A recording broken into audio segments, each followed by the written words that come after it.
Numa parceria público-privada bem feita, o Estado e as empresas devem dividir tanto os riscos como os lucros dos projetos. Mas não é isso que se passa em Portugal. A consultora Ernst & Young detectou pelo menos 732 milhões de benefícios sombra para os privados em 7 PPP lançadas como SCUT, ou seja, autoestradas sem custos para o utilizador, que entretanto já foram protejadas. Os especialistas chamam benefícios sombra aos ganhos reais que escaparam às cláusulas previstas nos contratos e que, por isso, não beneficiam em nada o Estado. Estes benefícios sombra são os que podem potenciar a rendibilidade da concessionária, mas de que o concedente público nada aproveita. Alguns exemplos. A Ernst & Young detectou, por exemplo, 104 milhões de euros de benefício sombra para os acionistas privados na PPP Interior Norte da autoestrada Viseu-Chaves, porque os encargos financeiros reais foram inferiores ao previsto no contrato inicial. É frequente os custos da obra ou os custos de manutenção serem inferiores ao previsto, como é o caso da PPP Costa de Prata, das autoestradas 29 e 17. Custos operacionais são inferiores em 60 milhões de euros ao previsto no contrato inicial. Nos primeiros anos da SCUT, os grupos privados distribuíram muitas vezes lucros antes do prazo previsto, como por exemplo na PPP Beira Interior da A23 Torres Novas Guarda. Verificou-se a antecipação na distribuição de 69 milhões de dividendos aos acionistas, não previstos no contrato inicial. O fenómeno de distribuição de dividendos antes do previsto verificou-se também na PPP Norte Litoral da autoestrada Porto Viana do Castelo, 13 milhões de euros. Na Grande Porto, 26 milhões de euros. 19 milhões na PPP Beira Litoral e Alta da A25 Viseu-Vilar Formoso e na Via do Infante ou PPP Algarve, pelo mesmo valor de 19 milhões de euros. Ao todo, há 732 milhões de benefícios sombra para os privados, calculados pela Ernst & Young. O número real é superior, mas nem a própria consultora logrou apurá-lo. A nossa abordagem conclui que o prejuízo económico foi superior ao benefício líquido para as estradas de Portugal. Mesmo do ponto de vista estritamente financeiro, o benefício das portagens é marginal.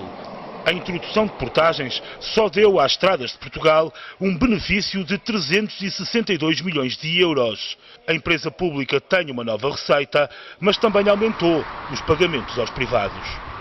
Mas é preciso lembrar que os automobilistas foram metidos à força nestas parcerias público-privadas. Antes circulavam de graça e depois ficaram obrigados a pagar quase 3 mil milhões de euros em portagens. Feitas as contas, percebe-se que do ponto de vista público o negócio é tudo menos brilhante.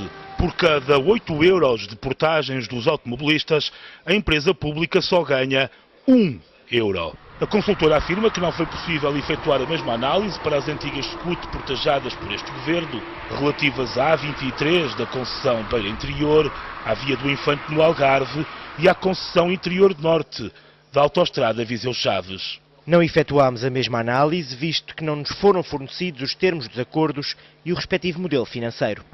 A Ernst & Young conclui que o rendimento dos acionistas na maioria das ex-SCUT, agora portajadas pelo anterior e pelo atual governos, é hoje maior do que o previsto nos contratos iniciais. As taxas internas de rentabilidade aumentaram, em média, cerca de 2 pontos percentuais. No cálculo da consultora, o cash flow acionista subiu de 6,3 milhões para 38,8 na PPP Norte Litoral, de 62 para 113 milhões na PPP Grande Porto, de 85 milhões para 165 na PPP Beiras Litoral e Alta e de 23 para 41 milhões na PPP do Algarve. Por isso, escreve a consultora, os cash flows dos acionistas das antigas SCUT têm uma grandeza significativa e o Governo dispõe de margem para os reduzir com materialidade. Hoje são parceiros do Estado a Lusoponte, Autostrada do Atlântico, Brisa, Euroscoot, Metro Sul do Tejo e Fertagos, além de muitos outros. 41% das concessões estão no setor rodoviário, seguindo-se as águas, os resíduos urbanos, a energia, ferrovia, portos e saúde. Não são conhecidos ao certo os valores das cerca de 120 concessões em exploração ou contratação, mas todas prevêem um prazo de concessão superior a 30 anos. A SCUT do Norte Litoral tem um prazo de concessão ainda maior, 50 anos, e representa um custo total para o Estado de 1.900 milhões de euros. A autoestrada sem custos para o utilizador do Grande Porto, com exploração até 2050, representa um custo de quase 3.000 milhões de euros, um valor idêntico ao que custaria o novo Aeroporto Internacional de Lisboa. O Hospital de Braga, com uma concessão de 39 anos, representa um custo de 1.400 milhões de euros. Existem mais de 100 parcerias público-privadas em Portugal envolvendo encargos futuros que rondam os 60 mil milhões de euros, cerca de 1/3 da riqueza gerada no país. E o sistema está todo viciado. Veja-se como são feitos os concursos. Quando são abertos concursos nas câmaras municipais, ainda que apareçam pessoas com habilitações superiores, normalmente são os da casa, porque o lugar foi aberto para quem já lá estava. Não há igualdade de oportunidades. Os gastos desmedidos que se fazem, os investimentos que são feitos para não se sabe bem o quê. Eu, por exemplo, não sou adepto de futebol, mas desloquei-me há dias ao Norte e passei por uma série de estádios, nomeadamente o da Aveiro, e pergunto, mas isto serve para quê? Que utilidade tiramos nós do dinheiro que aqui enterramos? Que escolas é que isto não daria? Que empregos não daria? Que subsídios? Tenho 2 filhos licenciados, uma delas vai na terceira de curso superior e não encontram emprego. E são otimistas e lutadores. Quem lhes paga a fatura? Obviamente, o que estamos a fazer é hipotecar o futuro de Portugal. Ao dificultarmos estas situações de aposentar as pessoas, roubando descaradamente os direitos. Eu tenho 58 anos de idade, 40 de carreira, pedi a minha aposentação e o Estado rouba-me 20% daquilo que ainda me vai roubar com mais uma taxa. Mas que gente é esta? Mas será que sou eu que vejo isto? Eu queria dar uma palavra de solidariedade a todos os meus concidadãos que passam fome e que, infelizmente, vão estar continuados a passar fome. Porque não são os discursos do governo, não são os seminários que resolvem isso. Essa gente funciona toda em circuito fechado. Há gente que tem fome. E aqueles que alguns estragam dava perfeitamente para ajudar outros, criando empregos, criando investimento, dando empregos às pessoas. Repare-se que o que nós temos é todo um futuro hipotecado. Aliciados que as pessoas foram, pela perspectiva de créditos fáceis, compra agora, pague depois, ainda não pagou, mas vá de férias, etc. Há toda uma panóplia de exploração financeira daqueles que ficam com os lucros e as mais-valias e, curiosamente, depois não pagam imposto nenhum.